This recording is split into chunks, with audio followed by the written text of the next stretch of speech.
determined to remain permanent dictator, ensure that a new framework of governance is put in place without further delay. Demanding my ouster and fomenting political and economic instability. Bakit nga ba parang ang gulo ng politika sa Pilipinas? And the sooner, the better. It's time to start the great debate on charter change. I don't think there are necessary detriment to getting foreign investors in this country. In the powers of the presidency, constricted, do not add the powers to what is provided for in the Constitution right now. That is why, since the 8th Congress, there have been no less than 300 measures filed in the House of Representatives calling for the amendment of these economic provisions of our Constitution. Bakit lagi nating naririnig ang mga linyang, palitan na yung 1987 Constitution? Merienda sa 1987 Constitution nagsimula na sa committee level ng Kamara. Charter change has been revived at the House of Representatives as lawmakers approved amendments to the 1987 Constitution. Any amendment to or revision of the Constitution may be proposed by 1. The Congress upon a vote of 3/4 of all its members, or 2. A constitutional convention. Mag-charter change na. Pero, bihira nating tanungin. Ano ba talaga ang binabago natin? Ang sistema o ang taong may hawak ng kapangyarihan? Today, pag-uusapan natin ang dalawang sandali sa kasaysayan ng Pilipinas na literal na binago ang rulebook ng bansa. Ang 1973 Constitution sa ilalim ni dating Presidente Ferdinand Marcos at ang 1987 Constitution pagkatapos ng People Power. Dalawang konstitusyon, isang bansa, magkabilang dulo ng tanong na para saan ba ang batas? Para sa tao o para sa iisang tao?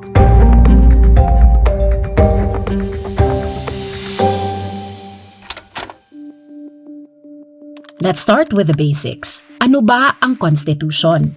Ang Constitution ng pinakamataas na batas ng isang bansa. Ito ang master rule book na nagsasabing sino ang may kapangyarihan, paano hinahati ang kapangyarihan, ano ang hangganan nito, at ano ang mga karapatan ng tao laban sa gobyerno. Under the blue skies of Manila in the Philippines, Manuel Louis Quezon is inaugurated as the first president of the newly formed Philippine Commonwealth. Noong 1935, while the Philippines was still under American rule, nagkaroon tayo ng malaking milestone, ang 1935 Constitution. For 11 years, the Philippines will govern themselves under American sovereignty and then will have complete independence. Ginaya nito ang maraming bahagi ng American system. Isang pangulo, elected for a 4-year term, at pwedeng ma-re-elect pero once lang. May bicameral Congress, may Senate at may House of Representatives. Isang independent judiciary o hudikatura, at may Bill of Rights na nagagaranti ng basic freedoms. Freedom of speech, freedom of religion, right to a fair trial, at regular competitive elections. Hindi ito perpekto, pero ang klaro, walang presidenteng forever. Kailangang magpalit ng leader, kailangang umikot ang kapangyarihan. At dyan humarap sa isang malaking dilema ang pamumuno ni dating Presidente Ferdinand Marcos. Si Marcos ay nahalal na pangulo noong 1965. Elected and proclaimed as President of the Philippines. Nare-elect siya noong 1969. Ibig sabihin, ayon sa 1935 Constitution, tapos na ang termino niya by 1973. 2 terms, tapos, time's up. Kasi nakasulat nga sa 1935 Constitution na ang presidente 4 na taon ang termino at pwede lang ma-re-elect ng isang beses. Ibig sabihin 2 termino lang. Ulitin ko, 2 termino lang. At hindi naman pwede na lang sabihin, ayoko pa, extend na lang. Kasi malinaw na nakasulat ito sa 1935 Constitution. Pero sa mga sumunod na taon, hindi lang nabago ang politika ng Pilipinas, nabago ang mga rules ng sistema. Tulad ng sinabi ng historian na si Alfred W. McCoy, Marcos used legal forms, constitution, decrees, and courts to consolidate authoritarian rule.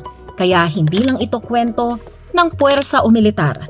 Ginamit din ang mga legal na mekanismo ng Estado. Ayon sa ilan pang mga historiador, nangyari ito sa ilang mahalagang yugto. Balikan natin ang panahon bago ang martial law. Late 1960s. Kumukulo na ang Pilipinas. Ang panahong ito ay markado ng malalim na political at social unrest. Maraming Pilipino ang galit sa matinding kahirapan, lumalaking agwat ng mayaman at mahirap, at mga paratang ng malawakang korupsyon sa gobyerno. Sumabog ito sa mga protesta na tinawag na First Quarter Storm. Mga malalaking kilos protesta ng mga estudyante at manggagawa mula Enero hanggang Marso 1970. At tulad ng sinabi ng historiador na si Renato Constantino, ang mga protestang ito ay hindi lang laban sa isang presidente, kundi sa mas malawak na sistema ng politika at pamahalaan. Hindi lang si Marcos ang target, buong sistema ang kinukwestiyon. Isang ekonomiyang nakikita ng marami na sobrang dependent sa American capital. Mga kasunduan tulad ng Laurel-Langley Agreement na napintasan ng mga nasyonalista bilang pabor sa mga dayuhang investor. At mga local elites at opisyal na inaakusahan ng pagbebenta sa pambansang interes. Out of this anger, lumabas ang panawagan na kung sira ang sistema, ayusin ito sa pinakaugat. At ang isang paraan para gawin ito ay pagbabago ng konstitusyon. Ilang student organizations tulad ng National Union of Students of the Philippines ay nagtulak ng malalim na reforma sa sistema, kasama ng panawagan para sa pagbabago ng konstitusyon. Ang paniniwala ng ilang reform advocates, kung babaguhin ang 1935 Constitution, maaaring maharap ang mga malalalim na problema sa politika at ekonomiya ng bansa. Sa ganitong konteksto, sumusuporta si Marcos sa ideya ng pagpapatawag ng isang constitutional convention. Sa ibabaw ng lahat, mukhang positibo ito. Isang formal na proseso para repasuhin at baguhin ang konstitusyon, pero tulad ng ipinapaliwanag ng political scientist na si Mark Thompson, ang proseso ng constitutional reform ay hindi lamang usapin ng mga ideya. Naging bahagi rin ito ng mas malawak na labanan para sa kapangyarihan. Kasi talaga namang may kilusan para sa reforma, pero habang tumatakbo ang proseso, nabago ang tanong Hindi na lang papalitan ba ang konstitusyon? Kundi sino ang kokontrol sa bagong konstitusyon? November 10, 1970. Nahalala ang mga delegado sa Constitutional Convention. This was the great desire of our forebears, their one vision, their one dream, the dream of freedom. And today... At noong June 1, 1971, nagbukas na ang convention. Pero halos simula pa lang, mainit na ang labanan. Maraming delegado ang gustong maglagay ng mga probisyon na maglilimita sa kapangyarihan ni Presidente Marcos. Kasama rito ang mga panukalang walang extension ng termino.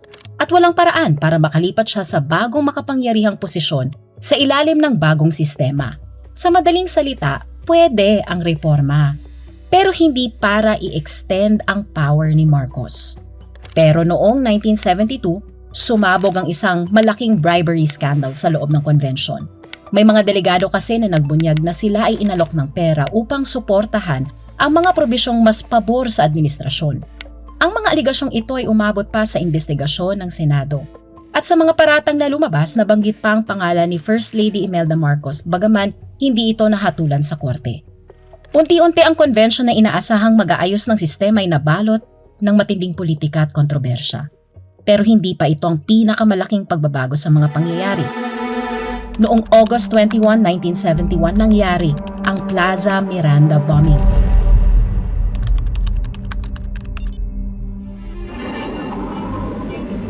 Isang bomba ang sumabog sa pag-iipon ng mga politikong tumutulig sa administrasyon. Isang rally ng Liberal Party ang binomba, siyamang napatay, maraming leaders ng opposition ang malubhang nasugatan. Hanggang ngayon, hindi pa rin malinaw kung sino talaga ang may pananagutan sa pambobombang ito. Pero ang politikal na epekto ng pangyayaring ito ay agad na naramdaman.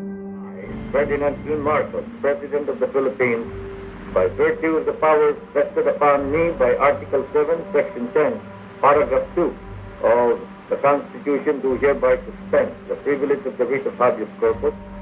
Ginamit ni Marcos upang isuspend ang writ of habeas corpus. Ibig sabihin, mas madali nang maaresto ang mga pinaghihinalaang kalaban ng gobyerno at pwede silang ikulong nang hindi agad na dadala sa korte upang kwestiyonin ang kanilang pagkakaaresto. Pagkalipas ng halos 1 taon, September 21, 1972, nilagdaan ni Presidente Marcos ang Proclamation Number 1081. At sa proklamasyong ito, idineklara ang martial law sa buong Pilipinas.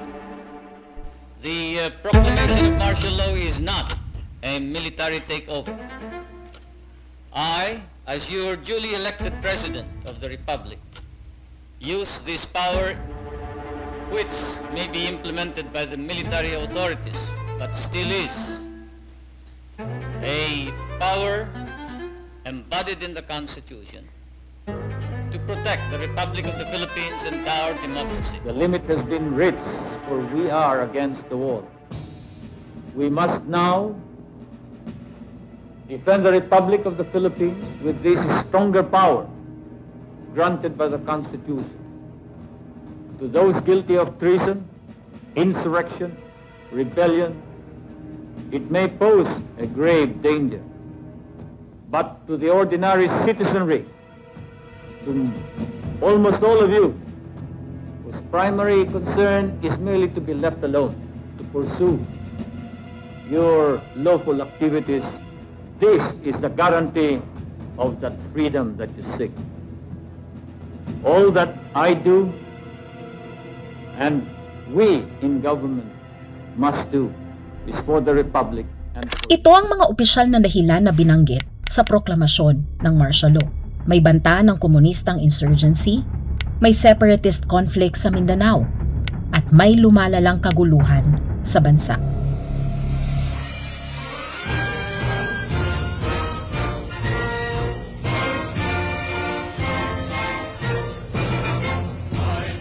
Pero sa praktika, nagbigay ito ng malawak na kapangyarihan sa presidente. Napatigil kasi ang operasyon ng Kongreso na kontrol ang mga pangunahing media outfits at libo-libong tao ang inaresto. Kasama rito ang ilang delegado sa Constitutional Convention na kilalang kritiko ng administrasyon, ang iba ay nakulong, ang iba ay napilitang magtago o mag-exile. Sa puntong ito ang convention na inaasahang magiging independent na tagagawa ng bagong konstitusyon ay nagpapatuloy na habang umiiral ang martial law at mas humina na ang mga checks sa kapangyarihan ng presidente. At sa mga sumunod na buwan, nabuo ang isang bagong draft ng konstitusyon. Ayon sa ilang historiador, hindi lang ito simpleng reforma sa sistema, kasi ang bagong konstitusyon na ito ay nagbigay ng legal na balangkas para sa isang sistemang tinawag nilang constitutional authoritarianism.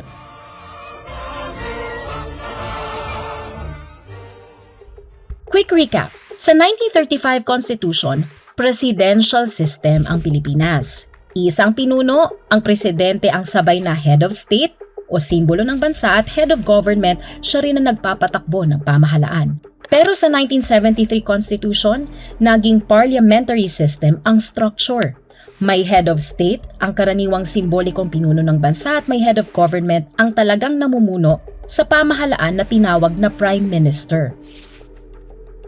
Ganito ang setup ng gobyerno. May batasang pambansa, may prime minister bilang head of government, at may presidente bilang head of state. Sa unang tingin, parang may paghahati ng kapangyarihan, no? Pero ang tunay na susi ng sistema ay nakatago sa transitory provisions o yung mga pansamantalang rules na nagsasabi kung paano lilipat ang lumang sistema papunta sa bagong sistema. Dito naging kritikal ang mga detalye. Una, ang incumbent president, si Ferdinand Marcos, ay nanatili sa kapangyarihan at hindi lang yon, patuloy niyang hawak ang executive power. Ibig sabihin siya pa rin ang namumuno sa gobyerno.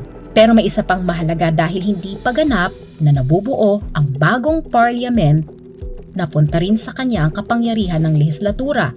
Ibig sabihin, pwede rin siyang gumawa ng mga batas kahit wala ng kongreso. Kaya patuloy siya naglabas ng presidential decrees, general orders at letters of instruction. Dahil umiiral pa rin ang martial law, napalawak ang mga kapangyarihang ito. Imagine, kaya niya magpatupad ng mga desisyon at magpasa ng mga batas na halos walang checks mula sa ibang sangay ng gobyerno. So ano nangyari sa praktika? Sa papel, may parliament. Pero hindi ito agad nakapag-operate at habang hindi pa ganap na naitatayo ang bagong sistema, nanatili ang pinakamalakas na kapangyarihan sa presidente. May Prime Minister sa structure ng konstitusyon, pero sa mga unang taon hindi ito ang may pinakamalakas na kapangyarihan. Sa huli, ang tunay na power na natiling nakasentro sa iisa lang na tao. At si Marcos yun. May isa pang malaking tanong, paano nga ba naaprubahan ang konstitusyong ito? Kasi sa normal na proseso, ang bagong konstitusyon ay dapat na dumaan sa plebisito o plebiscite. Ibig sabihin nito, boboto ang taong bayan kung yes or no. Pero dapat secret ballot ito para malayo sa takot o pressure. Itinakda ang plebiscite noong January 1973 pero hindi ito natuloy. Sa halip, ginamit ang tinawag na citizens' assemblies. Dito, imbes na secret ballot, naging viva voce o oral ang botohan. Ibig sabihin tinatanong ang mga tao sa harap ng iba kung yes or no. Dito nagsimula ang mga kritisismo kasi kung hindi secret ang botohan, mahirap masabi kung talaga bang malaya ang mga tao na tumutol. Lalo na dahil nangyari ito habang umiiral ang martial law. Ayon sa mga ulat noon, may mga local officials na binagyan ng target na yes votes, may mga no votes na hindi nire-record ng maayos. May mga nagtanong, lehitimo ba talaga ang ratification ng konstitusyon? Ratification means pag-aproba ng taong bayan sa isang bagong konstitusyon. Umabot ang issue sa Supreme Court sa mga kasong kilala bilang ratification cases. Kinilala ng ilang justices na may mga problema sa proseso ng ratification pero sa huli, hati ang Korte Suprema kaya hindi napigil ang pagpapatupad ng 1973 Constitution. May mga iskolar na naglarawan sa sistemang nabuo bilang constitutional authoritarianism. Ano ang ibig sabihin nito? Otoritaryo ang pamumuno, pero ginagamit ang batas at konstitusyon para magmukhang legal ito. Ang problema sa ganitong sistema, nakasentro ang kapangyarihan sa iisa o iilang tao.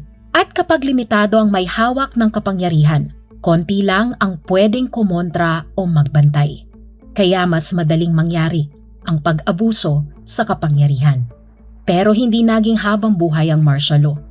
Formally tinanggal ito noong 1981, halos 9 na taon matapos itong ideklara. I will now read the dispositive portion of this decree. Now therefore I, Ferdinand E. Marcos, President, Prime Minister of the Philippines, by virtue of the powers vested in me by the Constitution, do hereby revoke Proclamation 1081, proclaiming a state of martial law in the Philippines, and Proclamation number 1104, dated January 17, 1973, declaring the continuation of martial law, and proclaim the termination of the state of martial law throughout the Philippines. Ginawa ito ni Marcos sa pamamagitan ng Proclamation number 2045 na nilagdaan noong January 17, 1981. Ayon sa mga historiador, may ilang salik kung bakit ito ginawa. Lumalakas na ang kritisismo mula sa international community dahil sa mga ulat ng human rights abuses noong panahon ng martial law. There was no Filipino that was executed during the martial law period, even if he was convicted with murder or convicted for a death sentence. Walang Pilipino. That's what martial law can be proud about. At kasabay nito, papalapit na rin ang 1981 presidential election kaya sinubukan ng administrasyon na ipakita na bumabalik na sa normal ang sistema ng pamamahala. Pero para sa maraming Pilipino noon, may isang mahalagang obserbasyon. Kahit tinanggal na ang martial law sa papel, nanatili pa rin ang malawak na kapangyarihan ng presidente sa ilalim ng 1973 Constitution at ng mga presidential decrees na ipinatupad noong mga nakaraang taon. Kaya para sa maraming tao, hindi kailanman naging ganap na kapani-paniwala ang 1973 Constitution. Masyado itong nabahira ng takot, pamimilit at manipulasyon. At ang kawalan ng tiwala na yan ang isa sa mga nag-ambag sa pagbagsak ng rehimeng Marcos. You have to be very ready with your hand camera because this action can become very fast. My feeling is we all have to die sometime. Now, if it's my fate to die by an assassin's bullet, so be it. But I cannot be petrified by inaction or fear of assassination and therefore stay in a corner. I have to suffer with my people. I have to lead them because of the responsibility given to me by our people. Noong August 21, 1983, Bumalik sa Pilipinas si Senator Benigno Ninoy Aquino Jr. matapos ang halos 3 taon na exile sa Estados Unidos. Pero pagbaba niya sa eroplano sa Manila International Airport, binaril siya at napatay sa tarmac. Ang balitang ito ay mabilis na kumalat sa buong bansa. People jammed the streets of Manila for the funeral of Benigno Aquino, the recently slain. Nagkaroon ng mga investigasyon at mga kasong umabot sa korte. May mga militar na kalaunang nahatulan sa pagpatay pero hanggang ngayon, pinagdedebatehan pa rin kung sino talaga ang nasa likod ng pagpatay kay Ninoy. Sa mga sumunod na buwan, dumami ang mga protesta at mga panawagan para sa pagbabago.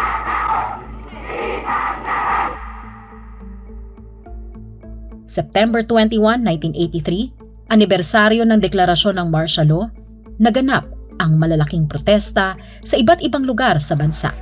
Unti-unting nagtipon ng iba't ibang grupo ng oposisyon. Sa mga sumunod na taon, lalong uminit ang sitwasyon ng politika sa Pilipinas. Pagsapit ng 1985, humarap na sa lumalaking pressure ang gobyerno ni President Marcos. Kaya nagpahayag siya ng snap presidential election. Announce that I am ready to call a snap election perhaps earlier than 8 months, perhaps in 3 months or Ginanap ito noong February 7, 1986. Ang layunin, magdaos ng bagong halalan para mapatunayan na may legitimacy o tunay na suporta pa rin ang kanyang pamumuno. Sa halalang ito, nakalaban niya ang byuda ni Ninoy na si Corazon Cory Aquino. Ibahagi sa inyo ngayong gabi kung ano linalaman ng aking puso. Ang damdaming nangingibabaw sa loob ko ngayon ay kasiyahan. Ako'y masaya dahil sigurado na ako na tayo'y panalo na sa darating na eleksyon. Pero pagkatapos ng halalan, lumabas ang maraming ulat ng irregularidad at pandaraya.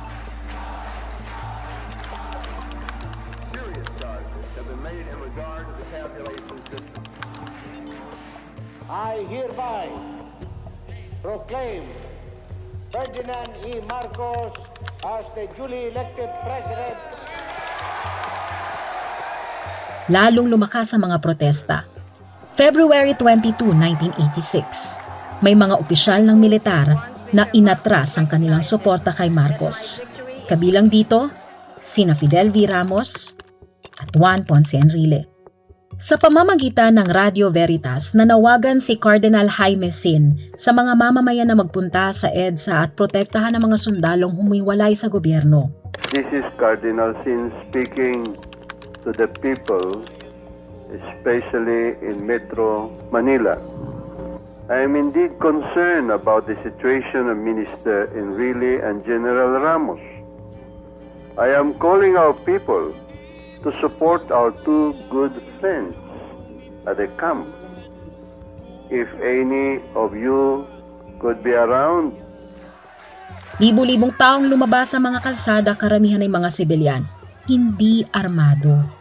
At sa mga sumunod na araw, February 22 hanggang 25, 1986, naganap ang mga pangyayaring kalaunang tatawaging EDSA People Power Revolution na nagtapos sa pamumuno ni Ferdinand Marcos. Noong February 25, nanumpa si Cory Aquino bilang Pangulo sa Club Filipino sa San Juan. Cojuangco Aquino, Corazon Cojuangco Aquino, do solemnly swear that I will faithfully and conscientiously fulfill my duties as President of the Philippines. So help me God. Sa parehong araw, nanumpa rin si Marcos sa Malacanang. Parang may dalawang pangulo ang Pilipinas sa isang araw. Pero hindi nagtagal. Dahil sa puntong yon nawala na kay Marcos ang tatlong mahalagang sandigan ng isang pamahalaan. Ang suporta ng militar, ang tiwala ng tao, at ang suportang internasyonal. Kaya nung araw din na yon, umalis si Marcos at ang kanyang pamilya papuntang Hawaii. Pero naiwan ang isang malaking tanong. Anong konstitusyon ang susundin ng bagong pamahalaan? Dahil bago ang pamamahala, kailangan din ng bagong konstitusyon. Bilang revolutionary president, may malawak na kapangyarihan si Cory Aquino sa panahon na yon. Pero pinili niyang gamitin ang kapangyarihang ito upang ihanda ang bansa sa isang bagong konstitusyon. March 1986, naglabas siya ng Proclamation No. 3. Ito ang nagtatag ng Provisional Constitution na mas kilala bilang Freedom Constitution. Ang layunin nito, magbigay ng pansamantalang balangkas ng pamamahala habang binubuo ang isang bagong konstitusyon. Ang susunod na hakbang ay ang pagbuo ng isang bagong permanenteng charter. Sa halip na magdaos ng halalan para sa isang constitutional convention, nagtatag si Aquino ng isang Constitutional Commission o CONCOM. Binubuo ito ng 48 members na kanyang itinalaga mula sa iba't ibang larangan. May sa batas, akademya, relihiyon, media at civil society. Nag-convene ang Constitutional Commission noong May 26, 1986. Sa loob ng 133 days, nabuo ang draft ng bagong konstitusyon. Ang draft na ito ang magiging batayan ng 1987 Constitution ng Pilipinas. At kung ilalarawan ng maraming historiador ang diwa ng konstitusyong ito sa dalawang salita, ito yun: never again. Never again sa open-ended martial law, never again sa sobrang konsentrasyon ng kapangyarihan sa isang pinuno, at never again sa militar na higit ang kapangyarihan kaysa sa sibilyan. Pero ano nga bang itsura ng konstitusyong ito? Una, ibinalik nito ang presidential system, pero may mas malinaw na mga limitasyon sa kapangyarihan. Ang Pangulo ay may isang termino na 6 na taon at hindi pwedeng mahalal muli. Ibinalik din ang bicameral Congress, ang Senate at ang House of Representatives para hatiin ang legislatibong kapangyarihan at magkaroon ng mas maraming checks sa paggawa ng batas. At pinalakas din ang independent judiciary. Ibig sabihin, ang mga hukom at ang Supreme Court ay inaasahang makapagdesisyon batay sa batas, hindi sa utos ng mga politiko. Pangalawa, sabi sa Article 2 Section 3, ang sibilyan ay mas mataas kaysa sa militar, hindi ang kabaliktaran. Pangatlo, binago ang mga kapangyarihan ng Pangulo sa pagdeklara ng martial law. Sa ilalim ng 1987 Constitution, pwede pa rin magdeklara ng martial law ang Pangulo pero may mga limitasyon. Pwede lamang ito kung may aktual na invasion o rebellion at kung kailangan para sa public safety at limitado lang ito sa 60 days. Pwede itong reviewin ng Supreme Court at pwede rin itong baguhin o bawiin ng Kongreso. Ibig sabihin lang, ang martial law ay hindi na open-ended na kapangyarihan. Isa na lang itong emergency tool na may mga bantay. Pang-apat, pinalakas din ng 1987 Constitution ang mga karapatan ng mga mamamayan na nakasaad sa Bill of Rights. Ang mga batas na nagsasabi kung ano ang hindi pwedeng gawin ng gobyerno sa isang tao. Halimbawa, hindi ka pwedeng arestuhin ng walang legal na dahilan. May karapatan ka sa maayos na paglilitis sa korte. May karapatan ka sa abogado. At may kalayaan sa pananalita at pagpapahayag ng opinyon. Layunin nito na maiwasan ang mga pag-aabusong nangyari noong panahon ng martial law. At panglima, naglagay ang 1987 Constitution ng mga ahensya na ang trabaho ay magbantay sa pamahalaan. Tinatawag ito na Constitutional Commissions. Kabilang dito ang Commission on Audit o COA, sila ang tumitingin kung saan napupunta ang pera ng gobyerno. Civil Service Commission o CSC, ang nagbabantay sa mga empleyado ng gobyerno. Commission on Elections, ang namamahala sa halalan. May isa pang mahalagang tanggapan, ang Office of the Ombudsman. Tinatawag ito na Protector of the People. Ang trabaho nila, imbestigahan at kasuhan ang mga opisyal ng pamahalaan na sangkot sa korupsyon o pag-abuso sa kapangyarihan. Sa kabuuan, ang 1987 Constitution ay isang aral mula sa kasaysayan. Isang sistema ng pamahalaan na may limitasyon sa kapangyarihan, mga tagabantay sa gobyerno, at mga karapatan para sa mamamayan. Kapag pinagtabi mo ang 1973 at 1987 Constitutions, makikita ang napakalinaw na kaibahan. Ang 1973 Constitution naging batayan ng sistemang nagbigay daan sa malawak na konsentrasyon ng kapangyarihan sa panahon ng martial law. Ang 1987 Constitution naman, sinadyang isulat upang maglagay ng mga limitasyon sa kapangyarihan, paghatian ito sa iba't ibang sangay ng gobyerno at magtatag ng mga bantay laban sa abuso. Pareho man silang konstitusyon pero magkaiba ang sagot nila sa isang mahalagang tanong. Para kanino ba ang batas?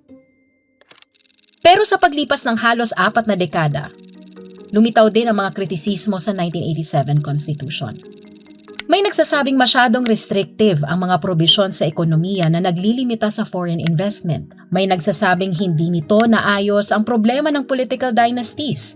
At may nagtatanong kung ang presidential system nga ba ang pinakaangkop sa Pilipinas. Pero kasabay ng mga punang ito, ang malakas na sentimiento ng pag-iingat dahil ang konstitusyon ng 1987 ay isinulat pagkatapos ng isang panahon kung saan naranasan ng bansa kung paano maaaring maging delikado ang sobrang konsentrasyon ng kapangyarihan. Kaya tuwing pinag-uusapan ng charter change, 2 bagay ang sabay na nasa isip ng mga ordinaryong Pilipino, ang pagnanais na magbago at ang takot na maulit ang mga pagkakamali ng nakaraan. Ang konstitusyon ay hindi lang koleksyon ng mga batas sa papel. Ito ang mga panuntunan na nagtatakda kung paano ginagamit at nililimitahan ang kapangyarihan sa bansa. At tulad ng anumang sistema, pwede itong magbago at umangkop sa pangangailangan ng panahon. Pwede natin itong pag-usapan, pwede natin itong pagdebatehan at kung kailangan, pwede rin natin itong baguhin. Pero sa bawat pagbabago, may isang tanong na dapat mananatiling malinaw. Para kanino ba ang pagbabago ng batas? Dahil ang konstitusyon, hindi lang tungkol sa sistema ng pamamahala. Tungkol ito sa kinabukasan ng bansa at sa papel na gagampanan natin bilang mga mamamayan sa paghubog nito. Magandang araw po, we are Why Explained. The more video who understand how the system really works in our country, the closer we get to building better ones. Thank you for watching. If you like this video, please like and subscribe and share to your friends.